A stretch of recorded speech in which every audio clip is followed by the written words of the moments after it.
I divorced my husband because he cheated on me 2 years ago. He had an affair with my younger sister. They even sent me an invitation to their wedding. My mother also said she would attend the ceremony, which made me feel like she betrayed me too. Then she told me, "I'll do something fun, just wait and see." My name is Kelly, and I had a plan to punish them both. My husband and I worked at the same company, and I was his boss. He was a bit unreliable, but he was sincere and friendly. I was responsible for his training and teaching him the job. At first, he was nervous about the new work, but we gradually grew close. One day he asked me, "Helen, are you free on our next day off?" I was surprised but thrilled to see how confident he was outside the office, which made my heart skip a beat. After that, we often went out together. After 3 months of dating, he asked me, "Kelly, will you be my girlfriend?" He had become very good at his job and was praised by other bosses. When he got promoted and transferred to a different department, he proposed to me, "Kelly, will you marry me?" I happily agreed. My parents and younger sister Lauren immediately liked Scott, and our wedding went smoothly. Lauren, who was the same age as Scott, got along well with him right away. She often said, "You're so lucky to marry such a kind man like Scott." And it looks like people at work have high expectations for him. Lauren had just broken up with her boyfriend and seemed to be yearning for marriage, constantly expressing how jealous she was of me after our wedding. I kept working and taking care of household chores, supporting Scott both at work and in our personal lives. At least I thought I was supporting him. About a year after our marriage, he started coming home later and later, and we hardly ever had dinner together. "Scott, we haven't talked about work lately. Is everything okay?" I asked. "Nothing's wrong," he replied. "But you've been coming home late every day. If there's anything I can do to help." "There isn't," he said, sounding annoyed. He used to talk to me about everything, but lately he seemed irritated when I brought up work. On his days off, he'd either sleep all day, claiming he was tired, or go out to clear his head. Feeling that we hadn't been spending any quality time together, I made a suggestion to Scott. "Hey Scott, how about we go to a spa together during next month's holiday? My sister recommended a place to us." "A spa, huh?" "Yes, it's a place where we can heal our body and mind from daily stresses at work," I explained.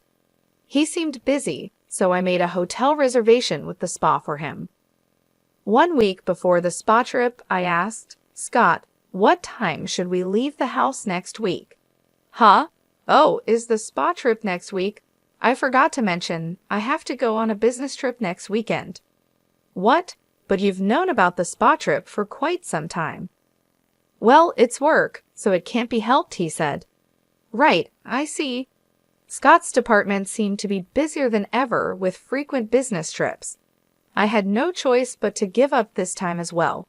As always, Scott left early in the morning for his business trip. If things had gone as planned, we would have been heading to the spa together by now, I thought to myself. While I was feeling down, I got a phone call from the hotel where I had made a reservation. Despite having sent a cancellation email, it seems they did not receive it due to an error, and they called to confirm our arrival time. I thought I might as well invite Lauren. I called my parents' house, but Lauren had been out since the morning and wouldn't be back home. So, as a last resort, I decided to invite my mother to the spa. I half gave up on the idea that my mother would be able to go on such short notice, but surprisingly, she agreed. "Really? Is it okay to leave Dad alone?" "Right now, I'm more worried about you than your father," she said. It seemed she had noticed that I had been down lately and decided to accompany me on the trip. "Thanks, Mom. I'm the one who should be thanking you. I'm happy to be able to take a trip with you like this." I decided to enjoy the trip with my mother, which I hadn't done in a long time. However, when we arrived at the hotel, we witnessed something shocking. "Mom, look at that." At the hotel, we saw Scott, who was supposed to be on his business trip. He was arm in arm with a woman, looking happy as they entered the hotel where we were supposed to stay. The moment they entered the hotel, the woman with Scott turned her face in our direction for a moment. "You've got to be kidding," I thought. The woman with Scott was my sister, Lauren. After that, I was in a state of shock and don't remember much about how I got home. After drinking some tea my mother made for me, my feelings finally started to calm down. He had been deceiving me. Not just Scott, I had also been deceived by Lauren. After calming down, I called Scott's department. As I had suspected, his department had been trying to reduce their workload for the past few years, and they were not making employees go on business trips or do any overtime as much as possible. When I told my mother about the days when Scott came home late or was on business trips, it turned out that Lauren was also not at home during those days. It was all starting to make sense. All those days when he came home late and said he was on business trips, he was actually meeting up with Lauren. When I learned the truth, anger welled up inside me rather than sadness. "Mother, I'll divorce Scott. I don't want to see Lauren, so I won't visit the house for a while." She kept silent but understood my feelings. I prepared everything before Scott came back. I arranged the divorce papers, signed a new lease for a house, packed my belongings, and moved into an apartment where I could stay until I officially moved into the new house. I left the divorce papers and a letter for Scott at the house. All the details regarding alimony and such would be handled through my lawyer, as stated in the letter. I also blocked all his contacts. I didn't want Lauren and Scott to know my new address, so I didn't tell my parents. Since we worked at the same company, we occasionally passed each other, but I completely ignored him. Realizing how hopeless the situation was, he quickly agreed to the divorce. He didn't tell anyone the reason for our divorce, but our colleagues seemed to have sensed it and avoided the subject. 5 years passed, and I kept my distance from him and my family. One day, after finishing work and returning to my room, I found my mother standing in front of me. "Mom, what's wrong?" "I have something I want to tell you," she said, showing me an invitation. "This is from Scott and Lauren." It turned out that Lauren had left our family home and moved in with Scott. I thought they might get married, but never expected them to have a wedding ceremony and invite our parents. "So, Mom, are you going?" "Of course I am," she replied. "I see," I said, feeling like I was the only one who couldn't forgive them. They must have known this, which is why they invited only our parents to the wedding. I had no right to say anything since I had distanced myself from both Scott and my parents. Seeing me depressed, my mother smiled. "Don't worry, I'm not going because I forgive them. Just you wait and watch." On the day of the wedding, my mother called me through a video call. "I don't want to see their faces," I said, about to hang up. But I remembered my mother's words and kept the call connected. The screen showed a slideshow that was being presented. The MC began introducing the slides. This slideshow was made by the bride's mother. She gathered photos from her beloved daughter's birth to the present and created this slideshow. I was surprised that my mother, who wasn't good with technology, could create such a slideshow. It brought back a feeling of depression inside me. "Mom, you did this much for Lauren?" But in the next moment, I was captivated by the screen. This isn't Lauren. The slideshow started with a photo of me when I was born. The MC continued, "So cute." There's a resemblance to Lauren somehow.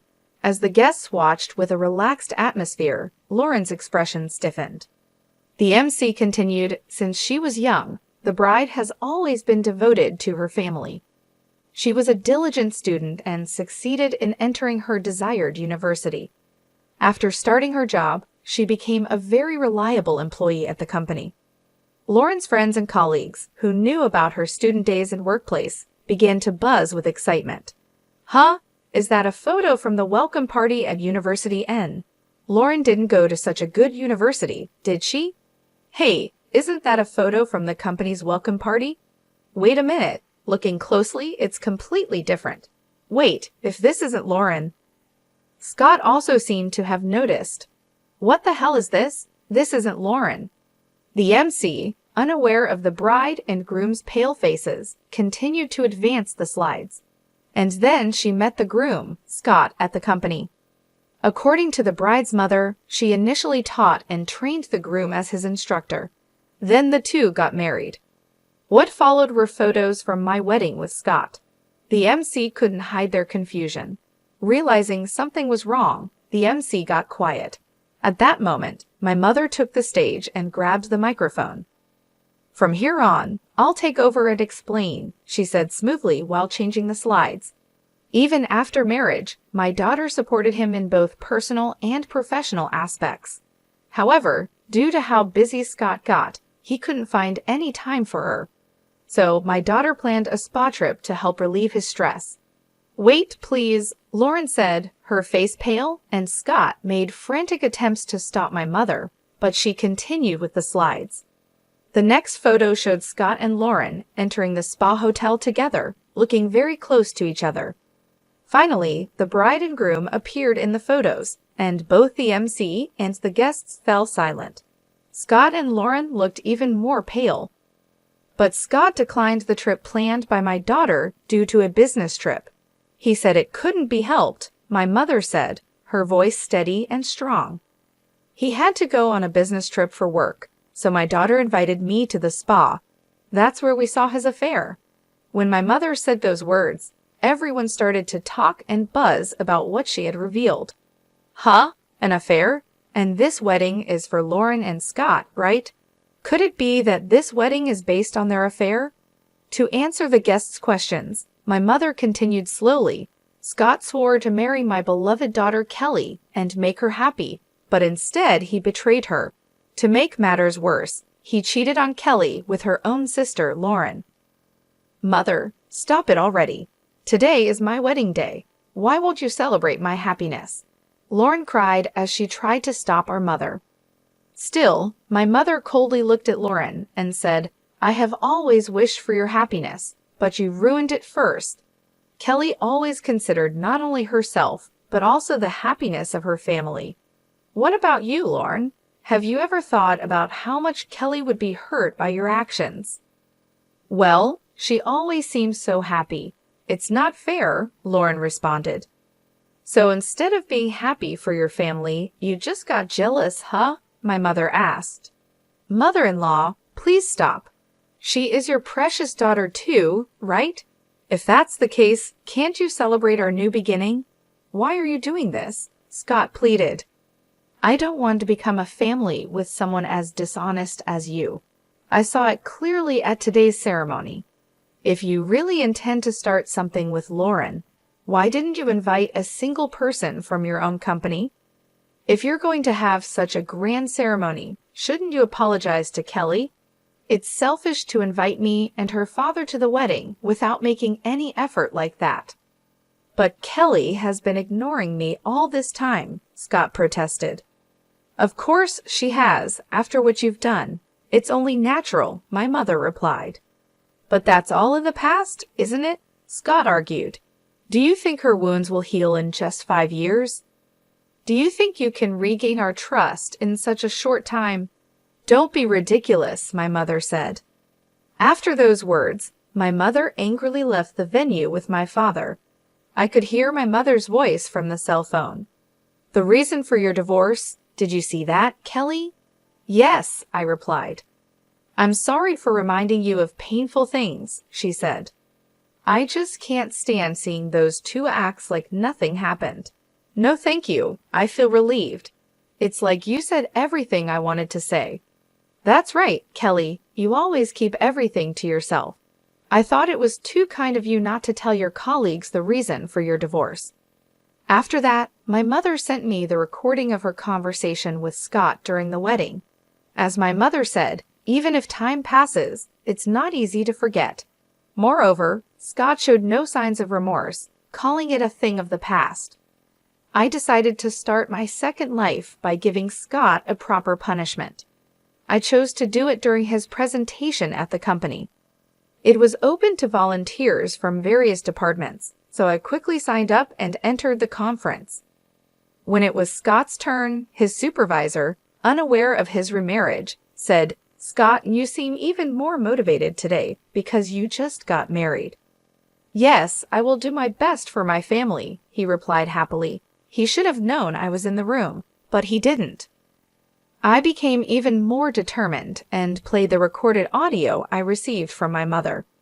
The participants were surprised by the sudden noise, but as they learned about his affair with my sister after marrying me, they began to accuse him. Scott, didn't you say that the reason for the divorce was a difference in values? Someone asked.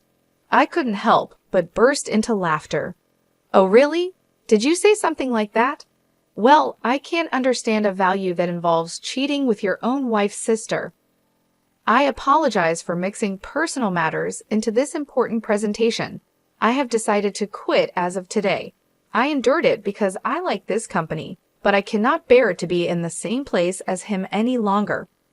Just as I was about to leave, the board members intervened to stop me. Wait a minute, Kelly. You're an essential asset to our company. If someone should leave, it should be Scott. Huh, but me? I've been expected to have a promising future, Scott protested. We had expectations in the past, but lately you've been wearing worn-out clothes and you're not focused. It seems like you've completely lost your problem-solving abilities that you had before. We're not expecting a lot from you anymore, they said. Lauren, who had always been bad at housework and did nothing when she lived with her parents, became a full-time housewife after marriage. Apparently, she left most of the house chores for Scott to do, even when he faced difficulties at work. I couldn't give Scott advice like I used to, and he started causing more trouble at work. The fact that he had cheated on his wife's sister spread quickly within the company, and his reputation went downhill fast. Once respected and seen as a rising star, he was now viewed with suspicion and disdain by his colleagues. His work began to suffer, and he made more mistakes, further tarnishing his image. At the next board meeting, it was decided that I would stay at the company, but Scott would be transferred to a remote area. He was essentially being demoted, with plans to lay him off in the near future. The company couldn't afford to keep someone who had caused so much scandal and trouble. Lauren, who had been enjoying her life as a housewife with his money, quickly abandoned him when she found out about the transfer. She switched to another man without hesitation, thinking she could easily find another way to maintain her lifestyle. However, the man she chose turned out to be a typical freeloader. He had no job and no ambition, and he started living off Lauren's money without contributing anything. Now, Lauren is suffering from his debts. She's desperately working 2 jobs, day and night, just to make ends meet. She's exhausted and miserable, a far cry from the carefree life she had envisioned. She had thought she could escape the consequences of her actions by moving on quickly, but reality hit her hard. As they say, what goes around comes around. If you do something wrong, it will come back to haunt you. Seeing Scott and Lauren in such a state, I finally felt a sense of closure. Watching them struggle, I realized that their betrayal had ultimately led them to their downfall. Scott lost his career and reputation, and Lauren lost her comfortable life. They both faced the consequences of their actions, and it brought me a sense of peace. With this newfound peace, I felt ready to start a new life. I could finally move forward without the weight of their betrayal hanging over me.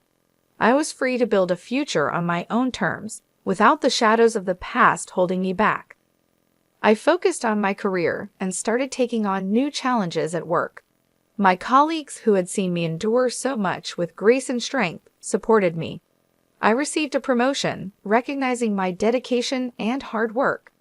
It was a fresh start, and I was determined to make the most of it. In my personal life, I began to reconnect with old friends and make new ones. I joined a local community group and started volunteering, finding joy in helping others. These activities helped me rebuild my confidence and reminded me of the goodness in people. I also took time for self-care, exploring hobbies I had neglected during my marriage. I started painting again, a passion I had always loved but had put aside.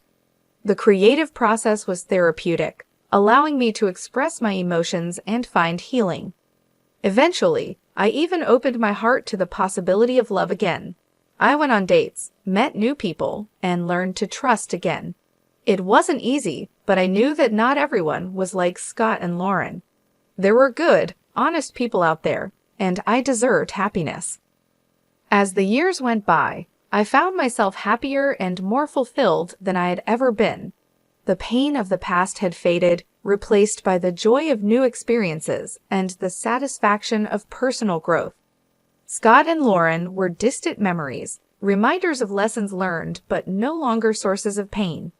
Their lives, on the other hand, continued to be marked by the consequences of their actions. Scott never recovered his career, moving from one low-paying job to another. Lauren remained trapped in a cycle of financial struggle, her new partner's debts dragging her down. In the end, I realized that true happiness comes from living with integrity and kindness. Betrayal and deceit bring only temporary satisfaction, followed by long-term suffering. I chose to live my life with honesty and compassion, and in doing so, I found the peace and happiness I had been seeking all along.